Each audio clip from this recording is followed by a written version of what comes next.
Thanks for joining us. Welcome back. It's still, well, it's newspaper review right now. I am Moses Humphrey. And I am Chukwuma Okoro. And yes, of course, we have Barrister Darlington who stays with us from the morning show. Barrister, thank you very much for staying back. My pleasure too. All right, then. So now let's dive into it. We have the papers. We'll be going into the headlines right now. From the Guardian newspaper, we have these headlines. The window headlines: CSOs demand Akpabio's resignation as court affirms conviction of returning officer. FEC prioritizes local industry under Nigeria First policy. 77% UTME candidates score below 200. Below. Now, those headlines also spread across some dailies. The Punch has that headline: concerns as over 1.5 million UTME candidates score below 200. I think when you see 1.5 million UTME candidates, you get to understand, the number of candidates that are scoring below 200. All right. Well, also from the Guardian, the banner headline here reads: Nigeria risks losing youth generation to drug abuse, mental health crisis. And then there is a breakdown of it, a very scary breakdown. We'll get into that in the course of the program. Let's talk a bit about some of the issues we've discussed on the morning show, but let's get other perspective to it. Chukwuma, the CSO's call for Akpabio's resignation as a court affirms the conviction of that returning officer. What are your thoughts on this one? My thoughts are very clear. My thoughts are very clear. And the lawyer that appeared on the morning show, Belobi, did say a lot of things, Some I agree with, some I disagree with him. On the fact that, look, this man was sentenced, for rigging elections in favor of somebody, in favor of Godswill Akpabio. Could he have acted alone? Exactly the point. Is it possible that he acted alone?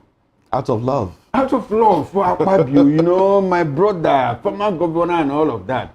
And he helped him rig elections. So, and curiously, both the first, the primary trial at the court of first instance, which is the High Court, he was sentenced, and in all of this, he never mentioned Akpabio. He never said, in the process of investigation, look, this is the person that said I should do this. And even at the Court of Appeal, he never mentioned him. So is he trying to protect him? Is he trying something? Is there some kind of under-the-table arrangement? Don't worry. We will ensure that you don't take care of your family and all like of that. We ensure that you are very well taken care of inside, when you are spending time and all of that. That is what we need to understand.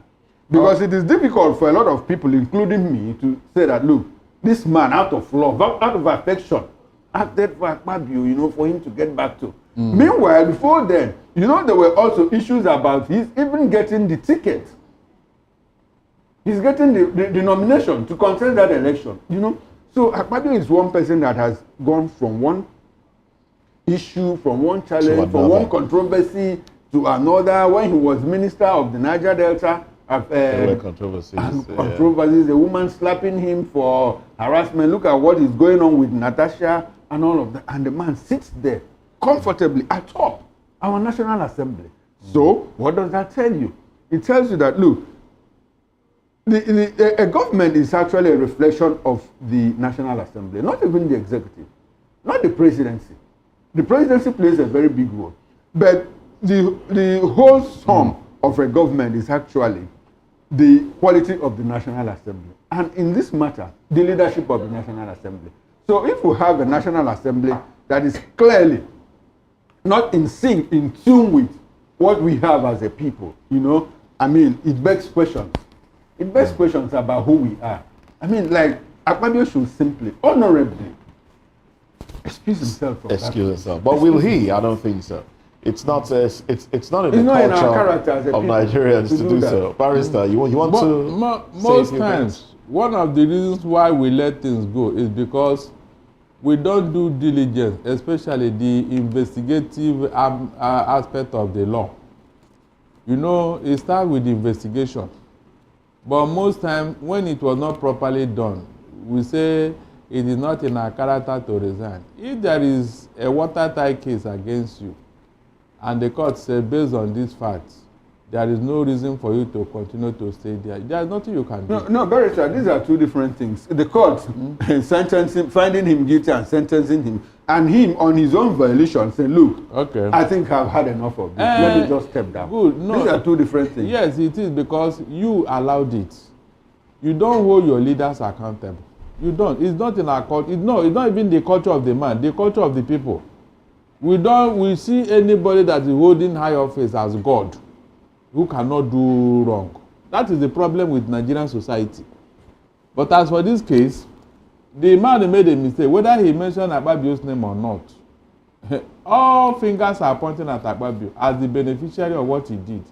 So it will be very difficult to exonerate him. The thing is that this matter have not gone to court proper, where Akpabio will be called to come and answer. With all the evidence gathered so far, anybody can go to court against Akpabio. So it now behoves on the people, or it may be Yes. an individual to now sue him Even to court. So Yes. I even but sorry, Barrister. I'm thinking that what Heather and Sarah should have done was to take Akpabio to court. Court, yes. I'm not asking him to step down because they know, apparently, obviously, that he will not step down. So the appropriate thing to do is to take him to court. Take him to Yes, court. Prosecute him. I'm sure that one is coming very soon. I'm sure. Because the evidence are there. Okay. You can't run away from it. All right. Well, we have joining us Dele Fanimo, who is a seasoned reporter and also VOP in-house analyst. Good morning to you. Good morning. Well, thanks for joining the conversation. Who's always coming late? Well, let's take a few other headlines here. Now I would like us to lump these two headlines. From the Guardian newspaper, we have the window headline: 77% of UTME candidates scoring below 200. Let's lump it with the bold headline there. Now, the bold headline there says, Nigeria risks losing youth generation to drug abuse, mental health crisis. Now, 1 in 7 Nigerians between the ages of 15 and 64 use drugs. 1 in 7, 15 and 64. 14.4% aged 15 to 64 affected. 82.5% of boys in corrections challenged. Children as young as 11 now abuse substances. I take that one again for emphasis. Children as young as 11 now abuse substances. And then there is, Nigeria's drug crisis. We have 57,794. And we know how data is. It may not be as accurate as you would love it to be, but then it points you in a direction, and cancer, the figures are here. And then we have convictions as well. I can't really see some of these figures, but then it's scary. And then if you look deeply, we know that even amongst us, we can see children. We've seen children 15, 14. There was a time a video trended of some boys. I think the boys were between the ages of 13 and 15, with young girls around the same age lodging in a hotel. And if you remember, and they were accosted by I think the manager in the hotel, who asked them why they wanted to lodge, what they were doing there. These are young people. And then in other stories with things like Canadian Loud, things like that, shisha, all these gateway drugs have been found in the possession of young people. I've said it time without number that we have an epidemic on our hands and we don't seem to be taking it seriously. In the northern part of Nigeria, a lot of young people have gone under, I use that word loosely, having used drugs like codeine. They take these things and they lose consciousness for some time. They take some of these things. And I spoke to a friend who works in a confectionery the other time. Said there's a young man there who takes one of those gateway drugs. He takes it, and for some minutes he's just standing stoned. He sleeps while standing. Colorado, probably. He'll just stand and sleep off. He could be there for another 20, 30 minutes, while standing. And then they take these things joyfully, say it makes them slow. You cannot expect. Let me say this. Apart from the fact that it falls within the realm of my profession, I have to do dual profession. I have about 2 cases that I'm handling now. Okay. And I'm connected to about 3 rehabilitation centers that sometimes I go for counseling at the weekend in that center. You see, this statistics is a far cry from what is going on From the now. reality. Indeed. I absolutely agree with you. You see, one, people don't really realize when they talk about drug abuse, the focus is on cocaine, heroin, and all the rest. But do you know that as low as sniffing pit toilets could make some of these youngsters high, Or gum. or even a stick gun. First stick gum. Now, the point is, the definition of drug abuse is drug in itself does not affect people if you take the normal dosage. But when you now take more than the normal dosage, it reacts in your body system in such a way that you may not be able to control the effect. And that's the point where you abuse drug. So that is why tramadol is analgesic. But when you take too much of it, it has a devastating effect on your body system. Now, do you know that we can't continue to emphasize how much this has done? That's why some countries are killing those found to have drugs in their possession. Because an armed robber is better than a drug pusher. I'll say why. You say why. You see, an armed robber cannot kill more than 10 at a go. If at all. If at all, if he wants to kill. But a drug peddler, a drug courier, a drug baron can kill a generation of youth in a country. And that's what we are witnessing now. Do you know that this last Saturday, I was in one of the rehabilitation centers for counseling. Do you know that right there, while I was there, I didn't spend more than 2 hours in that rehabilitation center. Do you know that they brought 8 new cases? That's exactly what we're saying. 8! How many of them are young people? Do you know that some of these celebrities you see disappear for a while? These Nollywood actors, musicians, they disappear in a while, and then when they return, most of them, they went for rehabilitation for 6 months, minimum of 3 months. But you never get to hear. That's how terrible. If BBC can commission an investigative report about 4 years ago on the devastating effect of drug abuse in another part of this country, where people are manacled, chained, and all that, then you can imagine. Now, the question is, how do we mitigate this? The first thing you have to look at is, how much of parenting are we giving to our children that are in this age bracket? When you start taking drugs, it will not manifest. And there is a very thin line between neurosis and psychosis. You can be neurotic and people will not know that you have been abusing drugs. Except when people who are trained now see the telltale signs. One of the telltale signs of drug abuse is you see the eyes dilated. And then you see the lips always wet.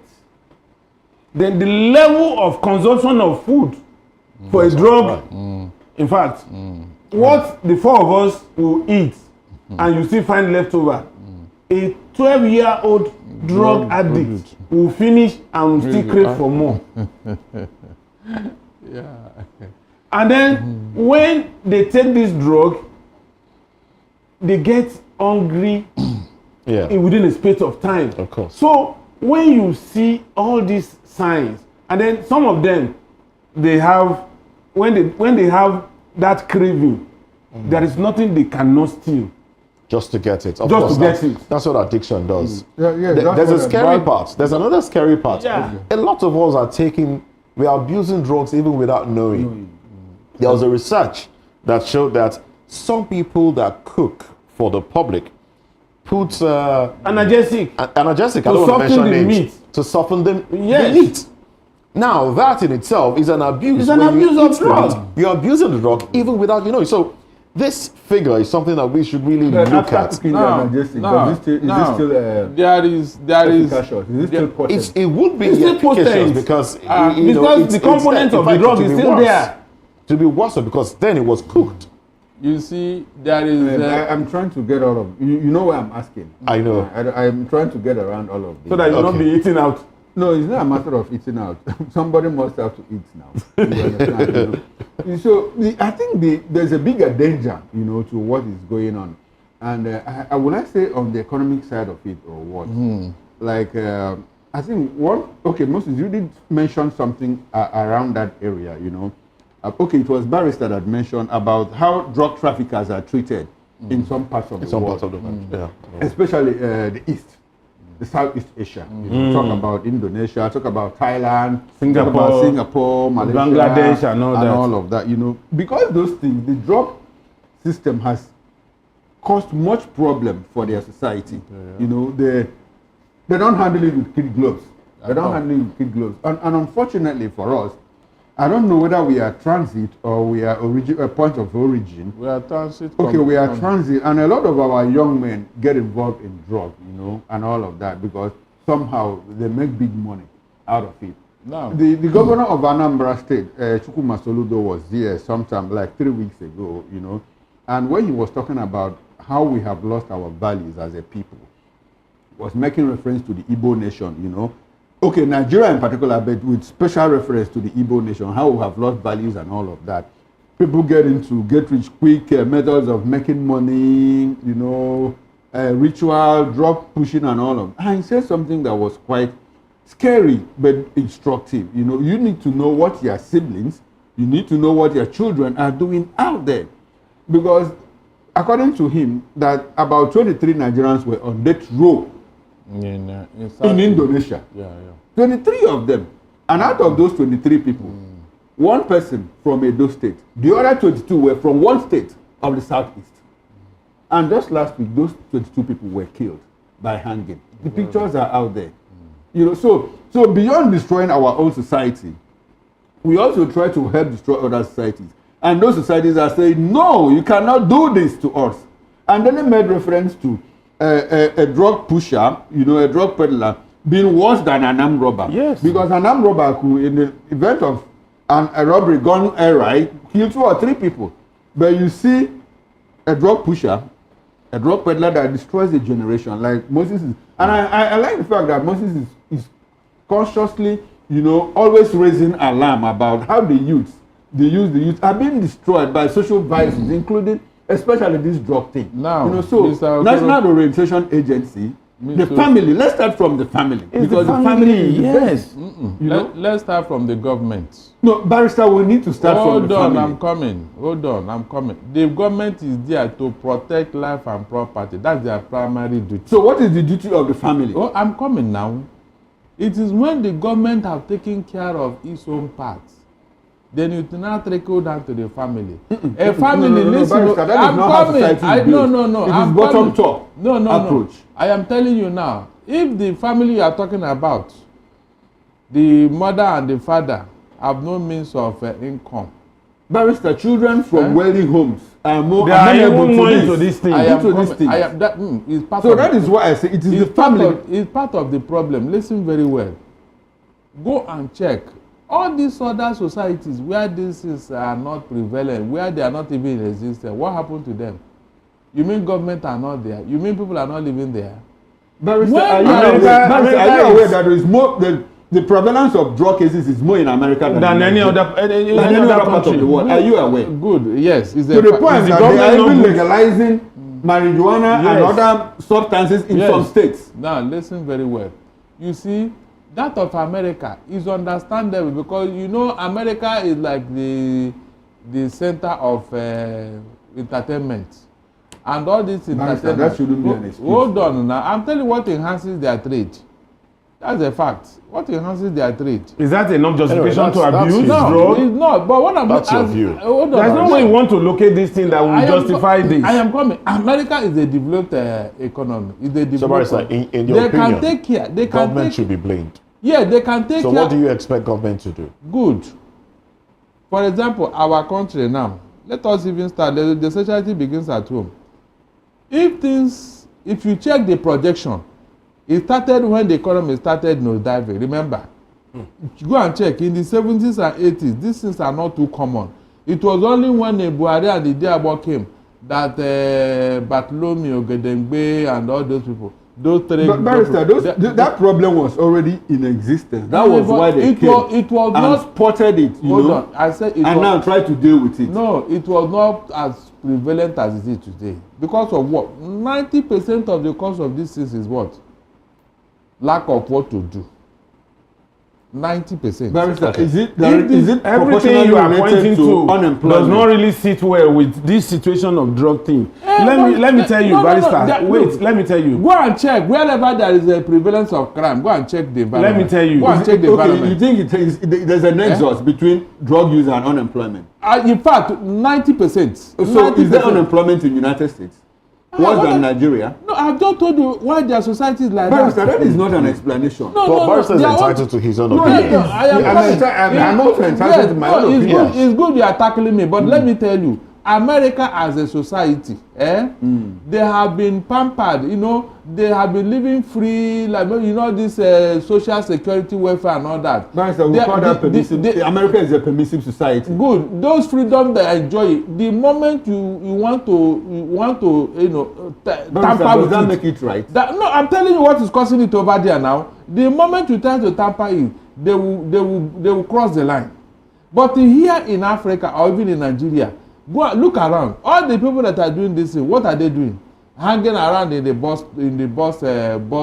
terminus and all that. Barrister, living in the streets. I'm sorry, Barrister. Do you recall So that this a is certain Senator Lawa at a point said, look, most of members of the National Assembly are into drugs. That we need to go and search their homes. yes, Yes. Are they hanging out in motor parks and all of that? look, you know where it started. Most of the people you see in that National Assembly, you don't even know how they came about where they are. From parks, from motor parks? In fact, you have a very good example, but I don't want to say it. People that became what they are by drug, why do you think that when they now become what they want to become, they will leave it? They are still in it. Their position is even helping them to continue to do what they do. We are not punishing anybody. What I'm trying to establish is that there is no direct nexus. There's no correlation, you know, between poverty and drug use and drug abuse. There is. Because actually, when cocaine made on the scene, it was actually big men, you know, that had money to do all of that, even up until this moment. So you see people from middle class families, people from middle upper class, you know, lower upper class families, you know. You see a young man that sells his father's car, his father's property just to feed on drugs and all of that, you know. So what we are talking about, the thing is layered. Of course, we it talk is. about people that take skunks and barbiturates and all of that, you know, just to, you know, live in a world of fantasy, move away from reality momentarily, and after a while you come back to that reality. Deeper than you left it. You know? These other societies and countries where you don't have this drug issue, what happened to them? Which country is that? There's no country in the world. Which Hold on, in Switzerland, do you hear Says who? Says who? No, please. No, you should talk about the degree, the rates. Like when they now want to do their index and all that, index findings. Good. You know countries that are almost free from drug. Is there anyone that is not? Almost. When I say almost. There are these settled societies. So, Barrister, that's what I'm saying. These things are graduated. You know, level by when level. it is prevalent, that's what we are saying here, prevalent. All right. Are you getting what I'm saying? Those societies, go and check what is causing it. In Nigeria, now, it wasn't like this before, until this hardship started. Go and ask a psychologist, he will tell you that they are getting them more now. I'm a psychologist and they are faulting what you have just said. No, it is getting worse now than before. That's the truth. Okay. Well, Don't some will run away also from say it. charity begins at home. So the home front, the parents are not paying attention to their kids as well. Kids are being allowed to roam, to roam the streets, and then they get influenced, and then into using some of these things. That's the argument. This hardship is not enough to make people go into such things. So it's hard. You and I, have we started taking drugs because times are hard? Because you can afford 3 square meals now. That's the truth. Okay. Yeah. Well, let's can sit down and some speak other grammar. How many headlines. people can do that? Let's take some other headlines. You are not talking again. Electoral Act, barrister. Crucial bills up for debate as Senate House of Reps resume today. Barrister, your reaction to that one? It's your forte. In fact, I wish they will address the real issues here. This electoral act, I don't know how many times we are going to reform it. We just started using it under Buhari. It has not even gone one circle, and we are thinking of amendment again because the ones there already, you have not holistically implemented them. That is the truth. This thing that INEC chairman is suggesting, that the president should stop appointing INEC chairman, appointing REC and all that. Who will now appoint them? Who will appoint them? The people that came in through the National Assembly, let us assume that National Assembly validated their position. Barrister, we can do sortition. There's something called sortition. Sortition, a certain number of people, are picked out randomly by society. Yes. Then Nigerians will vote for them. How do you Isn't do that? it better? No. How many people are you now going to vote for? No, you can bring like 10 Nigerians. They say, okay, let's vote. Out of these 10 people, let's choose. Let's select who will become the chairman of INEC. The only reason, so that you don't say, because some people have also said, let NJC, be the body to appoint the INEC helmsman. But on the other hand, it is the president that appoints the chairman of the NJC. It will not solve the problem. You know why? But have you considered sortition? No, we don't. That will not solve the problem. What will solve the problem? The only problem we have that will solve the problem is what? Sanctioning wrongdoing. That's all. Like this man if not for Igini, do you think that man would have gone to jail? That's the truth. People did worse things for other people now. They did worse, especially that of Edo. Do you know that what the president said is enough for the House to even caution him? No, but if you have a National Assembly. Okay, Barrister, this is the point. Somebody has said, look, if the president appoints the chairman of INEC, the person is most likely to do the bidding of the president. And now people have made suggestions. Should the National Assembly be the one to appoint? And somebody said, look, the National Assembly is obviously under the terms of the president. So the president might as well influence the person the National Assembly appoints. Others said, let the National Judicial Commission be the one, body of benchers, eminent men, eminent gentlemen, jurists, revered, let them be the ones in good conscience to appoint the chairman of INEC. Now somebody says, look, the president also appoints the chairman of the NJC. So what guarantee do we have that the president is not going to influence the NJC? That's what I'm saying. And now I am saying, and other people are saying, why don't we use a method called sortition? And what is sortition? Nigerians on their own randomly, will appoint like 4, 5, 6 people or 10 people. And now we conduct an election to say, out of these 10 people, who do we want?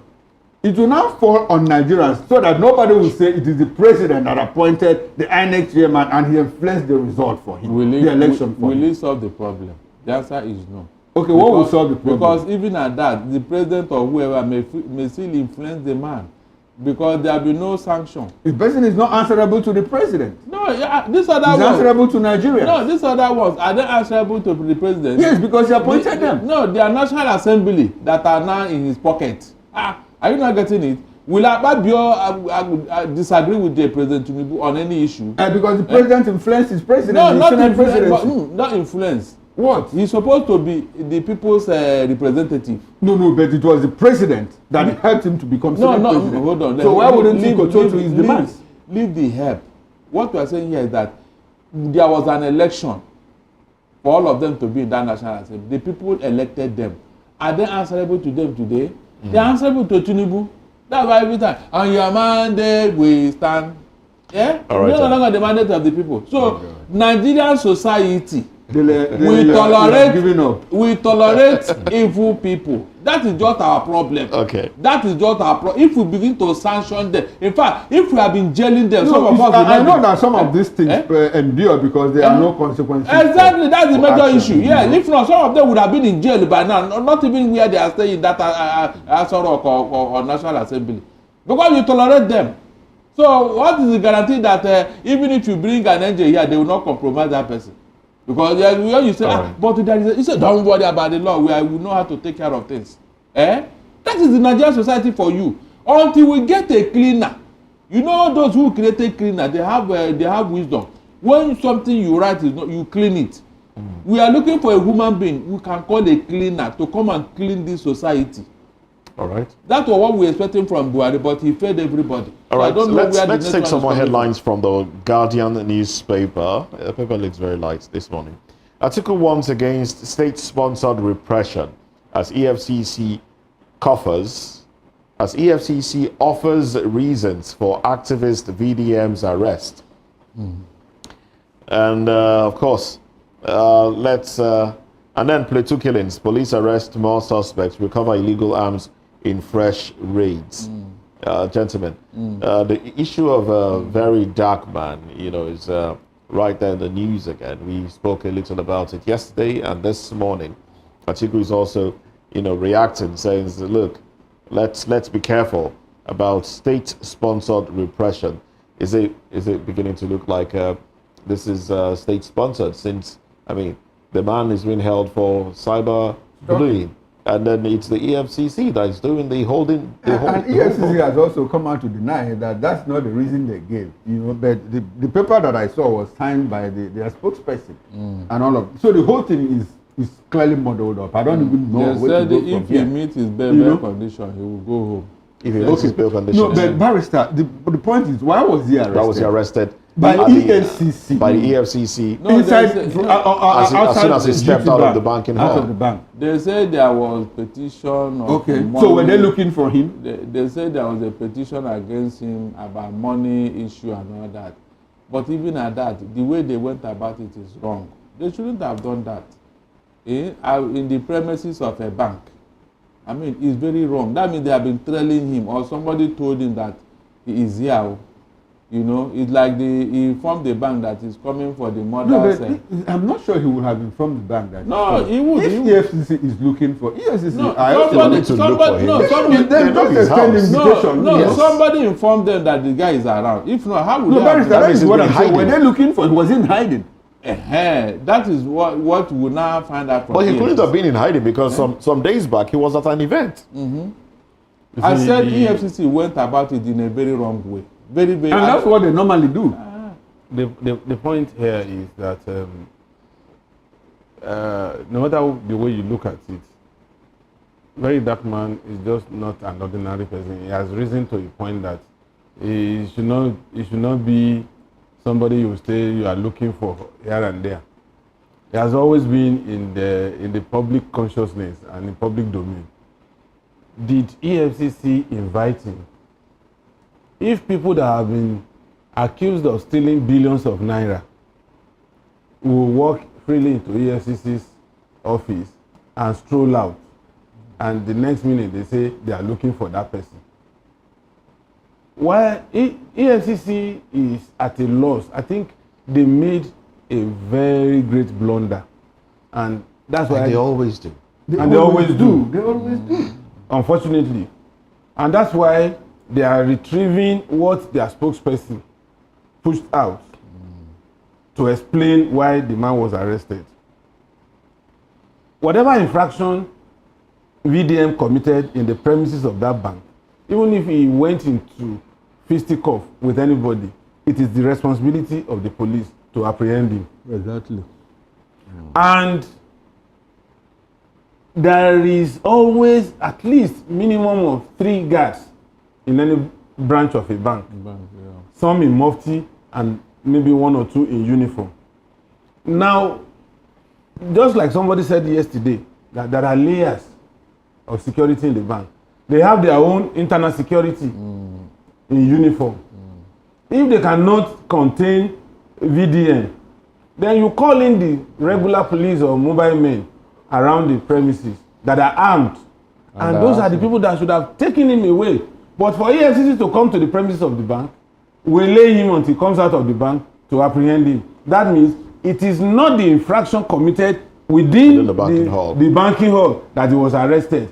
And what stops, almost like 4 or 5 days after that man's arrest, what stops EFCC from telling the whole world that this is why we apprehended him? Maybe because we have invited him, we have summoned him, he refused to appear in our office, and we trailed him to that bank and allowed him to do his transaction before we waylaid him and arrested him. Nobody has said anything. And somebody who is the spokesperson of that organization pushed out a narrative, and you are withdrawing it. If you are withdrawing it, you should have immediately backed it up with new information that deviates from the one that Oyewole pushed out earlier. So the whole thing, whatever anybody says now, will be taken as gospel truth. If Atiku is condemning it, he has every right to condemn.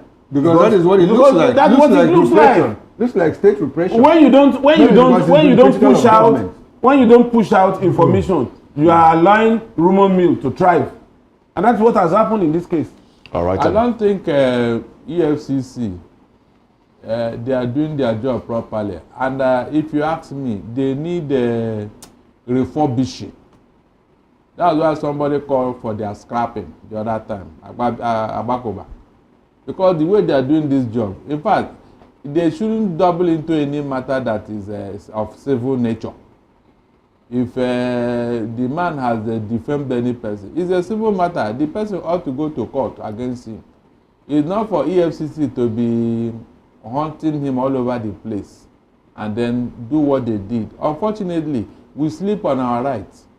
In a normal society, the EFCC should pay for what they have done to that man. I'm telling you. But nobody will talk. Nobody will ask questions. They will first arrest you and start looking for evidence against you. Evidence and charge on your head. Why I will not blame the EFCC is because EFCC is offshoot of the police. And talking about until recently, when they started training them for some of these things. That's what I'm saying. People have gone to people have gone to. Well, they are not immune to being sued. They are not. People sue them. But if you decide not to sue, then you eat your humble pie and stay in your house. People have been all right, on their let's take a look at this headline here. Moses, you see this plateau thing that they say they arrested. Oh, yes. Yeah, please, it's very important. The IG of police, the military, before you can even tell me something that I will believe concerning this thing, go and drive away those people that are occupying people's villages, people's homes, people's families. Send them away to where they came from. Because you cannot tell me you have arrested. Meanwhile, these people are still sitting in people's home. I mean, that is the first thing you should do. The owners of this home are in IDP camp, and you say you arrested some guns. Those people that are occupying people's home, what are they doing there? Because they are not Nigerians. You cannot tell me that you have done something when you have not done anything. They are still living in those villages, renaming them, occupying them by force, and you say you arrested some people. What is the guarantee that those people will not rise up tomorrow and do another damage? So send them away, let them leave those villages. That is the first thing. If you have not done that, then count me out for whatever you say you have done. You see, my worry is, if it was convenient for Nigerian Air Force to clear Arepo that is densely populated of illegal bunkering, they went there, dislodged these people, they came back. Exactly. About 2 times. The third time they went on area battle. I'm telling you. And flushed. And since then, Arepo has known peace. Exactly. Now, Gumi knows where Tolji is. They communicate. And every video or still photograph that has been shown shows that they have a cluster like a village. Where they live. Exactly. If you can come and bomb Arepo that is close to Lagos here, that is densely populated, then what collateral damage are you afraid of? That you cannot go to that enclave and clear these people for Nigeria to rest. I wonder. Sometimes last Ramadan, this guy went on spending spree, and after getting to a point, something just removed. Somebody removed one boat from his brain and started killing 12 people to celebrate Ramadan as if he's killing ram. They take drugs too. Of course, It's drugs. Yeah, it's drugs. Yeah. Sorry, Barry. I think there are two things now. There are two tracks to this. Barrister is saying something, and the delay is coming from another angle. I'm sure you're talking about going to the forest to clear this. Then you clear them because most of these people that are killing, they don't reside where they kill. They kill and retrieve. Yes. Now, Barrister is talking about a certain people who have gone to places. The owners of those ancestral homes, they are send them packing, and then why don't you route them? And now and those people are living in IDP camps. Why don't you route them? So it comes back to the issue of the political will on the part of the government. Yes. Now, sometimes when I sit back and think about these things, it looks to me as if I'm going back in time.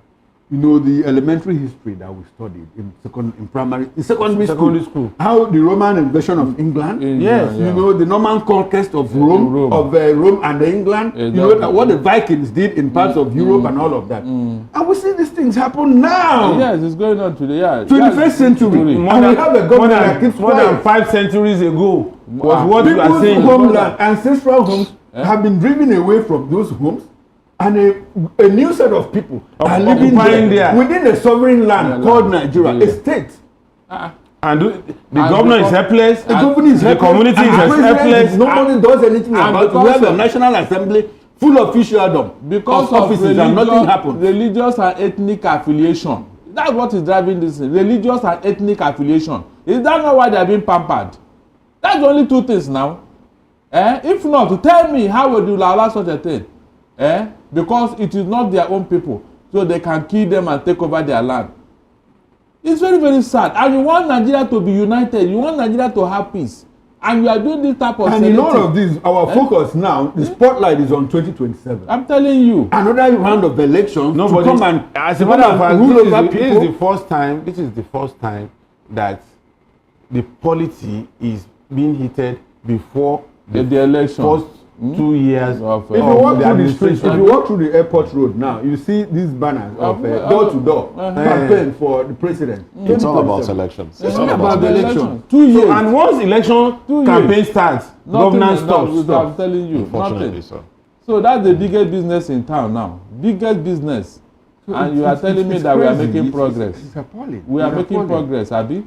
That's progress for you. So except the military and the police clear those people, they have not done anything. So, no, they have not. Because the people that you are arresting now, what are you going to do with them? No, because after like 2-3 days, we hear that that ends. Nothing happens again. Have you even profiled the people they claim to have arrested? Are you sure they are not even the indigenous of those communities? Which is possible. Yes. You know, like what happened in Okpa Binimbo, parts of Enugu State. You know, they got information that these there was going to be a reprisal attack. They told the police. Police said there was nothing like that going to happen. 3 days the people came and cleared. And the governor was put on hold between the IG of police and the presidency for more than 4 hours. And couldn't get response. He couldn't get response because the CP said, look, I can't do anything until I get clearance. You know. Then, it was after these people had done and gone that the police now, when they arrest people from that community, you have come to, and you know what? In the mix of all this politics, 2-3 years later, the governor that said I was editing a national newspaper then, and I had all of this. The governor said that no, there was no point that he said that his presidency put him on hold for political expediency. For political expediency, you have people who have been killed, and all of that. And the other day, the governor of Ebonyi State said, look, that the people were killed in Ebonyi State communities that were the cause of the problem. That they were the reason why they were killed. So it's difficult for you to situate all because of what? Sentiments. Sentiments. And what is driving this sentiment? 2020 is it not personal interest? Indeed. And you want Nigeria to make progress. You want Nigeria to be united, Abi. The people you are treating like this, they are not human beings. You know what's going on in their mind? You don't value your citizens. You value outsiders who came to kill them. you support them, you protect them. And these people know that they are from outside and you are protected. Why would they be bold to call other people to come? That's why they are increasing in number. Today, you see one terrorist group stroll into Nigeria. Okay. In reaction to that, there's this headline on the cover page of The Punch. It says 8,000 terrorists, bandits killed under Tinubu. And that's coming from Defense Minister, Barrister. Where are they? Something to applaud. Well, are you serious? Applaud what? Where was the time to Sheikh Gumi challenge them to show the corpses of those people they killed? That if they are killing them, where are they? They'll tell us. We only see what the people that the terrorists killed, but we don't see the terrorists they killed. What does that tell you? You mean they are killing all this number, yet they are still multiplying? 8,000. They are still coming. They are still coming. Have you seen this latest video? Where words of notes were piled up, and these people were throwing money. Of course, yes. Ransom money. A lot of such. A lot of such. So now, why are they coming in here if they are killing them in that number? Why would Toji leave Niger, where he belongs, to come to Nigeria, to come and recover? Yeah, because the place has become a fertile ground for terrorists. I'm telling you. All right. Niger will not tolerate him. He can't even go there. He won't. Let's look at this window headline from the Punch newspaper. Revenue collection inefficiencies cost power firms 965 billion naira. If they are giving up prepaid meter, why are they collection inefficiencies? Why are they telling us? Why are they telling us? Is it our responsibility That's to a teach private them? business. The people are not paying up. Really? That's the thing. So let them get their money. Let them get their money. Why is it that if you go to UK today, the moment you exhaust your subscription on your card, no NEPA man will come to your house. Automatically, light ceases in your apartment. Yes. Why can't, for instance, if I don't recharge my electricity now in my house, I don't need any NEPA man to come or disco man to come to my door to say I want to disconnect you. Light automatically goes off until I recharge. So what is the inefficiency in this? Meter everybody. Everybody. They are just being clever by half. They know that if they meter everybody, people will not be forced to pay what they didn't use. Exactly. It's as simple as that. Not just power. And again, they know that if they meter everybody, they will not have the God to go and tell government that people are not paying. Because the government will now say, quit people, so everybody have meter. Barrister, these things are not rocket science. That's not rocket It's science. deliberate. It's out there. They don't want to do it. You know, these things could be done because other people are doing it. I lived in a house for 2 years. For 2 years, I didn't know. Less than a minute. Yeah, less than a minute. I didn't know how power got into my house. But if you don't pay by the end of the month, you'll be cut off. You'll be cut off. I didn't even know how water got into my house. What I just needed to do, step in, open the tap, and there's water. And if you don't pay, your water will never have water. You will not have. Yes. So is it difficult? And if you try to tamper with no anything, thermodynamics or is there aeronautics and engineering? if you want to tamper with anything, it's your neighbor that will call them to come and see what you are doing. No, seriously. But you need to see something to tamper with. I said I didn't know how light got into that apartment and water for 2 years. We've tried to X-ray all these issues, and we do hope that relevant government officials the government is the problem, and agencies are listening, paying attention, and will do the needful. I must say a very big thank you to you, Barrister Darlington Agumo, and also to Dele Fanimo. Thank you very much, gentlemen, for your time and your thoughts. Well, that's it on the program. Don't you think that if he's barrister, I am reporter? Reporter, yeah. Okay, that's fine. Well, I'm Moses Humphrey wishing you a beautiful day. Bye for now. And I am Chukwuma Okoro. Join me at 6 o'clock on Political Lens. Bye for now. No, we